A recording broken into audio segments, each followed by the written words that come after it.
मैं बाबा साहब के बेईमान चेलों से कहना चाहता हूं कि बाबा साहब को पढ़ो। अगर बाबा साहब ने इस्तीफा नहीं दिया होता हिंदू कोड बिल के विरोध में, तो आज हमारे सामने बाबा साहब का कद इतना ऊंचा नहीं होता। अभी 2 दिन पहले एक बाबा ने दलित औरतों की तुलना सुअरों से की है। उसने कहा है कि सुअर के पेट से कभी शेर का बच्चा पैदा नहीं हो सकती है। और मैं ऐलान करना चाहता हूं कि जीवन के तमाम सुख सुविधाओं में आग लगाकर मैं मनुष्यता का पक्ष लूंगा, मैं संविधान का पक्ष लूंगा, मैं लोकतंत्र का पक्ष लूंगा।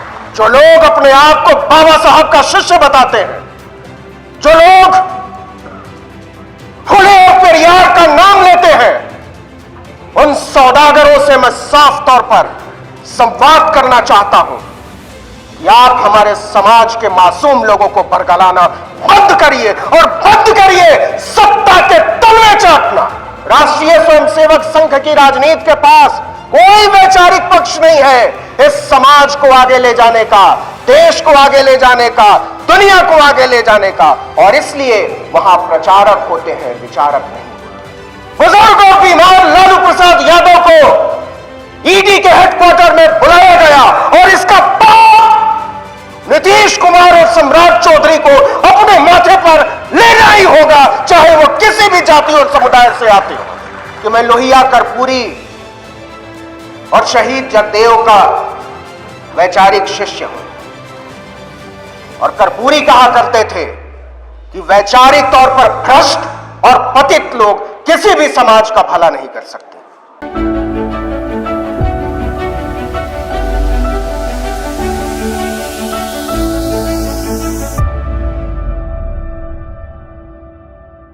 नमस्कार, आदाब, सत श्री अकाल, जय भीम, जोहार।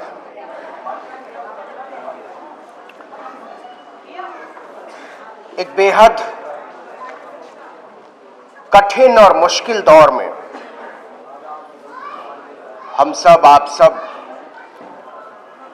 यहां इकट्ठे हुए हैं, और मुश्किल दौर में इसलिए कह रहा हूं कि यह राजनीतिक विचलन का दौर है। हम यहां हक और अधिकार के लिए इकट्ठे हुए हैं। बार बार हमारे लोग, हमारे इंटेलेक्चुअल, हमारे बुद्धिजीवी ये बात कहते हैं कि हमारी संख्या ज्यादा से ज्यादा होनी चाहिए, हमारी संख्या जुडिशरी में होनी चाहिए। तो मैं अपने आप से पूछ रहा था कि वाकई सरकारों के बदल जाने से व्यवस्थाएं बदल जाती हैं? क्या वाकई सरकारों के बदल जाने से हक अधिकार मिल जाया करते हैं? और क्या वाकई किसी सत्ता में बहुत सारे लोगों का बने होना ही हक और अधिकार मिलने की गारंटी है? तो मेरा मन कहता है, मैं कहूं नहीं। और यह बात मैं जोर देकर इसलिए कहना चाहता हूं कि मैं लोहिया कर्पूरी और शहीद जगदेव का वैचारिक शिष्य हूं, और कर्पूरी कहा करते थे कि वैचारिक तौर पर भ्रष्ट और पतित लोग किसी भी समाज का भला नहीं कर सकते, वो चाहे किसी भी समुदाय से आते हो। यह काफी नहीं है कि हमारे समुदाय के लोग कुछ भी करके, कुछ भी कह के और किसी भी तरीके से सत्ता में बने रहें। और यह बात मुझे चीख कर इसलिए कहनी पड़ रही है कि बिहार में सत्ता परिवर्तन के 24 घंटे के भीतर बुजुर्गों बीमार लालू प्रसाद यादव को ईडी के हेडक्वार्टर में बुलाया गया, और इसका पाप नीतीश कुमार और सम्राट चौधरी को अपने माथे पर लेना ही होगा, चाहे वो किसी भी जाति और समुदाय से आते हो। वैचारिक तौर पर बेईमान लोग हमारी नुमाइंदगी करने का दावा करते हैं, और इस दावे में शरीक होकर हमारी तरह के लोग भ्रष्ट न होते हुए भी उस भ्रष्टाचार में शामिल हो जाते हैं। यह समझना पड़ेगा, और समझना इसलिए पड़ेगा कि आज हम उस मुहाने पर खड़े हैं जहां हम विचार और सत्ता में से एक को साफ साफ चुनना पड़ेगा। और मैं जोर देकर कहना चाहता हूं कि अपने विचारों को बचाकर आप सत्ता फिर भी हासिल कर लेंगे, लेकिन आप सत्ता को बचाकर 7 जन्म में विचारों को हासिल नहीं कर पाएंगे। जो लोग अपने आप को बाबा साहब का शिष्य बताते हैं, जो लोग फुले और पेरियार का नाम लेते हैं, उन सौदागरों से मैं साफ तौर पर संवाद करना चाहता हूं कि आप हमारे समाज के मासूम लोगों को बरगलाना बंद करिए, और बंद करिए सत्ता के तलवे चाटना। हम सिर्फ सत्ता हासिल नहीं करना चाहते, और सत्ता हक अधिकार की गारंटी नहीं है। एक बहुत सारे रास्तों में से एक रास्ता है, बहुत सारे रास्तों में से। सोचना पड़ेगा कि आपको अपनी राजनीति बचानी है या अपनी सत्ता बचानी है। मैं बाबा साहब के बेईमान चेलों से कहना चाहता हूं कि बाबा साहब को पढ़ो। अगर बाबा साहब ने इस्तीफा नहीं दिया होता हिंदू कोड बिल के विरोध में, तो आज हमारे सामने बाबा साहब का कद इतना ऊंचा नहीं होता। किन लोगों के लिए इस्तीफा दिया, किन लोगों के लिए सत्ता छोड़ी? औरतों के लिए, आदिवासियों के लिए, दलितों के लिए, पिछड़ों के लिए, अल्पसंख्यकों के लिए, सताए हुए लोगों के लिए। और बाबा साहब का वो इस्तीफा सदियों की सीख थी, आज हमने उनके शिक्षाओं को रौंदा है। इसलिए मैं कहना चाहता हूं कि बंद कीजिए उन लोगों की तरफ देखना उम्मीद भरी आंखों से, जिन लोगों ने सत्ता हासिल करने के लिए हमारे और आपके सपनों की सौदागरी की है। क्या लगता है आपको, क्या लगता है कि आज भारतीय जनता पार्टी के सारे सांसद बहुजन हो जाएं तो आप आरक्षण को बचा लेंगे? बचा लेंगे? नहीं बचा पाएंगे। लखनऊ में जिस तरीके से हमारे ओबीसी और दलित भाइयों की पीठ पर कोड़े बरसाए गए हैं, उनके लिए भारतीय जनता पार्टी में शामिल बहुजन राजनीति करने वाले सारे नेताओं को शर्मिंदा होना चाहिए। क्या बात करते हैं आप? कौन सी बात करते हैं आप? मैं किसी मुगालते में नहीं हूं। मुझे किसी भी दिन सत्ता और विचार में से एक को चुनना पड़ेगा तो बेखौफ होकर मैं विचार को चुनूंगा। मुझे अच्छी तरह मालूम है कि किन लोगों के जरिए हम लोग यहां तक पहुंचे हैं। शहीद जगदेव को गोली इसलिए नहीं मारी गई थी कि वो सत्ता पाना चाहते थे, गोली इसलिए मारी गई थी कि वो विचारों की मंजिल पाना चाहते थे। कर्पूरी ठाकुर को उन्हीं लोगों ने जो आज बिहार की सत्ता में काबिज है, सत्ता से बाहर किया था, तब जब उन्होंने आरक्षण लागू किया 27% पहली बार। और यह बात इसलिए कह रहा हूं कि कल को जब आपसे कहे कि सवर्ण आरक्षण किसी महामानव ने लागू किया है, तो आप कहिएगा झूठ। सवर्ण आरक्षण हमारे कर्पूरी बाबू ने लागू किया था 3%। इसलिए किया था कि उनके पास विचार था। आपके पास राष्ट्रीय स्वयंसेवक संघ की राजनीति के पास कोई वैचारिक पक्ष नहीं है इस समाज को आगे ले जाने का, देश को आगे ले जाने का, दुनिया को आगे ले जाने का। और इसलिए वहां प्रचारक होते हैं, विचारक नहीं होते। आरएसएस की राजनीति में विचार करना मना है, प्रचार करना पड़ेगा आपको अगर आप उसमें जाएंगे। गोलवलकर और हेडगवार ने जो लिख दिया, हिंदू राष्ट्र का जो सपना दिखा दिया, मूर्ख किस्म के लोग, जाहिल किस्म के लोग हमारे लोगों को बरगला रहे हैं कि अखंड हिंदू राष्ट्र बनेगा। वो हमारे लोगों को समझा रहे हैं कि बांग्लादेश, पाकिस्तान, अफगानिस्तान ये सब फिर से भारत का हिस्सा होने वाले हैं।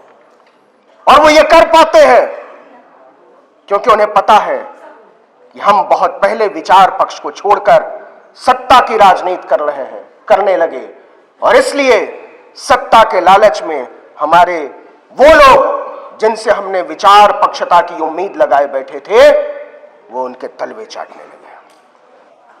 इस बात को बहुत महीन तरीके से समझने की जरूरत है मेरे दोस्त, मेरी माओ, मेरी बहनों, मेरे बुजुर्गों।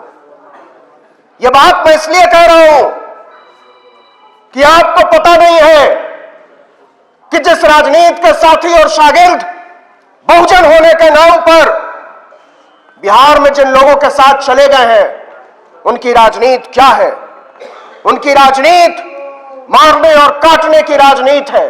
उनकी राजनीति छीनने और झपटने की राजनीति है। उनकी राजनीति डाका मारने की राजनीति है। उनकी राजनीति सताने और तड़पाने की राजनीति है। और यह राजनीति शिक्षा की विरोधी है। यह राजनीति बराबरी की विरोधी है। यह राजनीति समानता की विरोधी है। यह राजनीति न्याय की विरोधी है। यह राजनीति मनुष्यता की विरोधी है। और मैं ऐलान करना चाहता हूं कि जीवन के तमाम सुख सुविधाओं में आग लगाकर मैं मनुष्यता का पक्ष लूंगा, मैं संविधान का पक्ष लूंगा, मैं लोकतंत्र का पक्ष लूंगा। मुझे नहीं मालूम कि क्यों हमारी तरफ के लोग मनुष्यता के विरोधी होते जा रहे हैं। क्यों बहुजन के नाम पर आप लोकतंत्र के विरोधी होते चले जा रहे हैं। आप आरक्षण के विरोधी होते चले जा रहे हैं। आप विरोधी होते चले जा रहे हैं न्याय और समता के सिद्धांत के। लेकिन यह कहना पड़ेगा कि हम इसके विरोध में हैं, और इसलिए विरोध में है कि लोकतंत्र को खोकर, संविधान के रास्ते को खोकर मैं पूछना चाहता हूं कि जो लोग बिहार से लेकर उत्तर प्रदेश में, मध्य प्रदेश में, राजस्थान में, बाकी राज्यों में बाबा बागेश्वर के पैरों में लौट रहे हैं। अभी 2 दिन पहले एक बाबा ने दलित औरतों की तुलना सुअरों से की है। उसने कहा है कि सुअर के पेट से कभी शेर का बच्चा पैदा नहीं हो सकता। मैं उस बाबा का नाम नहीं लेना चाहता क्योंकि उसका नाम लेने से मेरी जुबान गंदी होती है।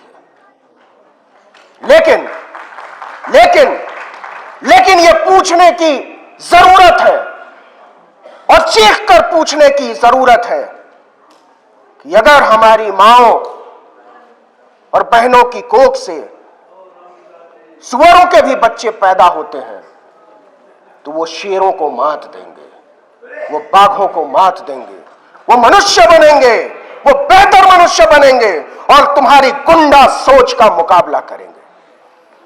मुझे पता है कि आप गालियां क्यों देते हैं। मुझे पता है कि आप हमें बुरा भला क्यों कहते हैं। आप इसलिए कहते हैं क्योंकि आप जानते हैं ये वो दौर है जिसमें आप हमारी सोच और समझ पर कब्जा करके ही अपनी सत्ता बनाए रख सकते हैं। और ये बात इसलिए कह रहा हूं कि ये लोग क्यों कर पाते हैं, ये लोग क्यों सोच पाते हैं ऐसा। आप कहते हो कि सत्ता हासिल करना मेरा लक्ष्य है और बहुजन को केवल सत्ता हासिल करने से सब कुछ हासिल हो जाएगा। झूठ! क्योंकि तुम्हारे हाथों से कलम छीनकर तुम्हारे हाथों में सत्ता की चाबियां थमाई जा रही हैं। तुम्हारे हाथों से किताब छीनकर तुम्हें राज करना सिखाया जा रहा है। तुम्हें महसूस कराया जा रहा है कि तुम राजा हो, लेकिन असल में तुम्हें गुलाम बनाया जा रहा है, मानसिक गुलाम। आप सोचो कि किन लोगों के लिए निजी यूनिवर्सिटीज खोली जा रही है। आप पढ़ा लोगे क्या? अशोका यूनिवर्सिटी में अपने बच्चों को 1 साल की फीस कम से कम 10 लाख रुपए है। आप पढ़ा लोगे अपने बच्चों को एमआईटी यूनिवर्सिटी में? आप पढ़ा लोगे अपने बच्चों को गलगोटिया यूनिवर्सिटी में? नहीं।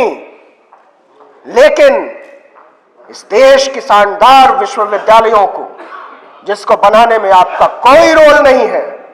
जवाहरलाल नेहरू यूनिवर्सिटी, जामिया मिलिया इस्लामिया, अलीगढ़ मुस्लिम यूनिवर्सिटी, इन सब विश्वविद्यालयों को और ऐसे तमाम विश्वविद्यालयों को एक खास पैटर्न के तहत बदनाम किया जा रहा है।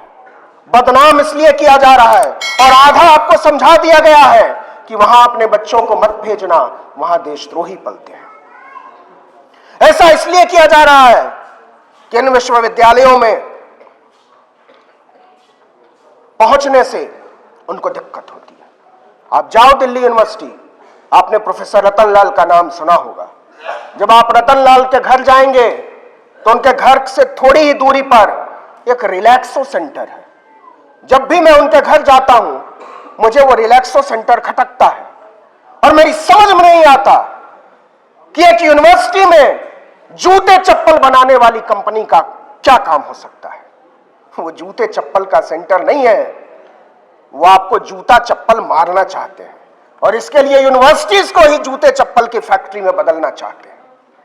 आपको अंदाजा नहीं है कि हमको जहां खड़ा कर दिया गया है, हमको जो बनाया जा रहा है, हमको जो समझाया जा रहा है, वो आखिर में पहुंचेगा कहां, उसका अंजाम क्या होगा, उसका आने वाली नस्लों पर असर क्या होगा। इसलिए मेरे दोस्त, मेरे भाई, मेरे बुजुर्गों, मेरी माओ, मेरी बहनों, अपने आप को नहीं, अपने आने वाली नस्लों से नजरें मिलाओ, अपने बच्चों से नजरें मिलाओ, उन लोगों से नजरें मिलाओ जो तुम्हारी नजरों में आंख डालकर कह रही हैं कि हमें बचाओ, हमें बचाओ, हमें बचाओ। लेकिन क्या आदमी को बचाना सिर्फ एक शरीर को बचाना है या फिर उम्मीदों को बचाना है, विश्वास को बचाना है, अधिकार को बचाना है, समानता, न्याय, बंधुत्व, जनपक्षधरता को बचाना है?